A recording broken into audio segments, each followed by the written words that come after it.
Ladies and gentlemen, the skiff, and I am calling it done. And at last I left off, I sprayed the entire model with plastic dip. About 3 coats, very light coats. Just one light coat on, let dry, another light coat on, let dry, and it built up a uniform, I'm going to say, coat, and then it was ready to paint. Now you can't, I'm not saying you can't use enamel paint. I mean, you can like mist it on and it won't be, because this is foam and it might be sticky. You can mist it on and it's not too bad, but I strictly go with acrylic, just water-based, and you don't have any sticky issues of anything of that nature. So for the base coat, try to mimic the toy and or the like Jabba's sail barge or the skiff. I went with German dark yellow, and basically sprayed the base coat all the way around. For the side sails, US Field Drab, got that sprayed on. Now if you spray it over the black, you can see the shadows come through. It just gives it a darker, helps with any shading of that nature.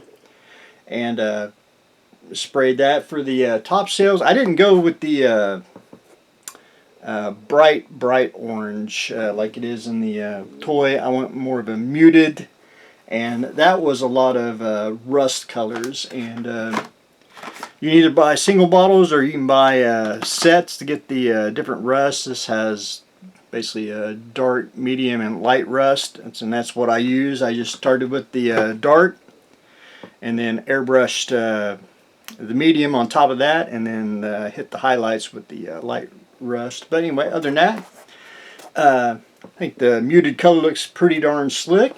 And then I always like to do like a post shading. It just gives a little more, and it's more of a subtle shading.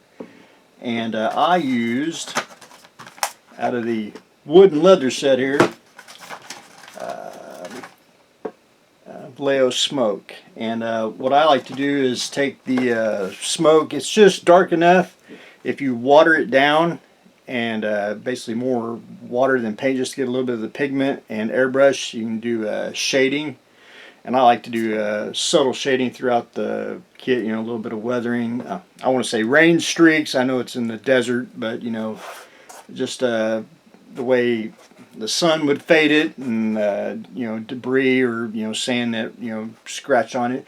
I was going to do some like additional chipping, and but I wanted to keep it pretty simple. I wanted to keep it not really new, but just not too overly worn. And I kept the details light on it. I really didn't want to go too overboard. It is my first EVA foam vehicle. If I want to go more elaborate later on, I may do it.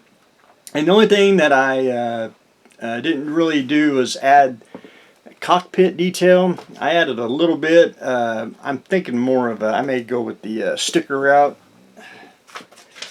like they did in the old Kenner toys. I may do that, but down the road, just got to find me a sticker sheet and scale it up just a little bit and put that on. I may do that, but other than that, I think it turned out pretty darn slick. Now there's a few spots on here that, especially like around the edges here, probably should have been smoothed out a little bit more, but for what I wanted, and to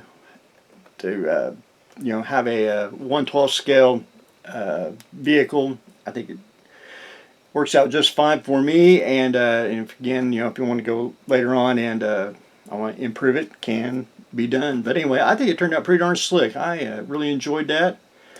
So hopefully down the road we'll do probably another one or have a different subject. But anyway, the 1/12 scale skiff made of EVA foam is done, and we'll get that off the bench and try to find something else to do. But anyway, that's what I got going on today, ladies and gentlemen. Finished up the EVA foam skiff. So stay tuned for the next exciting episode.